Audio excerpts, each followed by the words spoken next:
রাজধানী নরসিংদী সহ আশেপাশে এলাকায় আবার মৃদু ভূকম্পন অনুভূত হয়েছে। ৩.৬ মাত্রার এই ভূমিকম্পের উৎপত্তিস্থল নরসিংদীর ঘোড়াশল। দর্শক, এ বিষয়ে আরও জানাতে নরসিংদী থেকে আমাদের সাথে সরাসরি যুক্ত হচ্ছেন সহকর্মী তোফায়েল আহমেদ। তোফায়েল, এই কিছুক্ষণ আগে অর্থাৎ 4:15 মধ্যে আবারও ভূমিকম্প হয়েছে মাত্র 5 দিনের ব্যবধানে, এবং আমরা যতটুকু জেনেছি এর উৎপত্তিস্থল নরসিংদী ঘোড়াশাল, এবং আপনি সেখানেই আছেন। নরসিংদীর পরিস্থিতি এখন কেমন দেখতে পাচ্ছেন?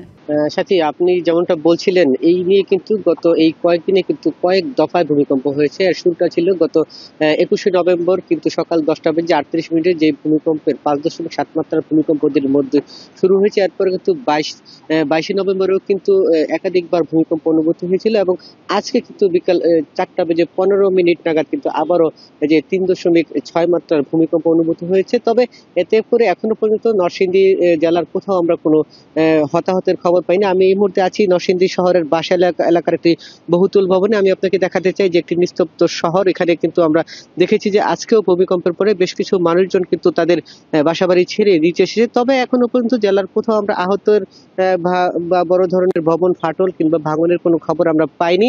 আমরা চেষ্টা করছি খবর সংগ্রহ করার জন্য, এবং আমরা দেখেছি যে ইতিমধ্যে কিন্তু এই বেশ কয়েকবার যে ভূমিকম্প অনুভূত হয়েছে নরসিংদীতে, কিন্তু গত 21শে নভেম্বরের ভূমিকম্পে বেশ কিছু ভবনে ফাটল দেখা দিয়েছে, এবং কিন্তু প্রায় 5 জনের প্রাণহানিও ঘটেছিল। 4 গুণ শক্তিশালী এনজাইম ও অধিক ফেনা সমৃদ্ধ অরিক সিলভার ওয়াশ মাত্র 70 টাকায়। এরপরে যে সকল ভূমিকম্প হয়েছে এতে প্রাণহানি কিংবা বড় বড় ভবনের কোনো ফাটল না থাকলেও কিন্তু জনমনে একটি আতঙ্ক রয়েছে যে দীর্ঘদিন পরে হলেও কিন্তু দফায় দফায় এই অঞ্চলে ভূমিকম্প অনুভূত হয়েছে। এবং আশ্চর্যের ব্যাপার হলো, সবচেয়ে নরসিংদীর মানুষকে ভাবায় যে এই 5টি ভূমিকম্পেরই কিন্তু উৎপত্তিস্থল নরসিংদী হিসাবে চিহ্নিত করা হয়েছে।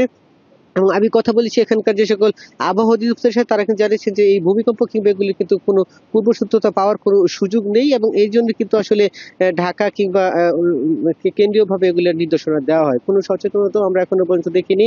আমরা ইতিমধ্যে দেখেছি যে মানুষজনের যে একটি যে আসলে বারবার কেন ভূমিকম্প অনুভূত হচ্ছে, তারা এই প্রশ্নে এখনো রয়েছেন। আমরা কথা বলি যে এখানকার স্থানীয়দের সাথে, তারা বারবার এই ভূমিকম্প হয় কিন্তু আতঙ্ক রয়েছে।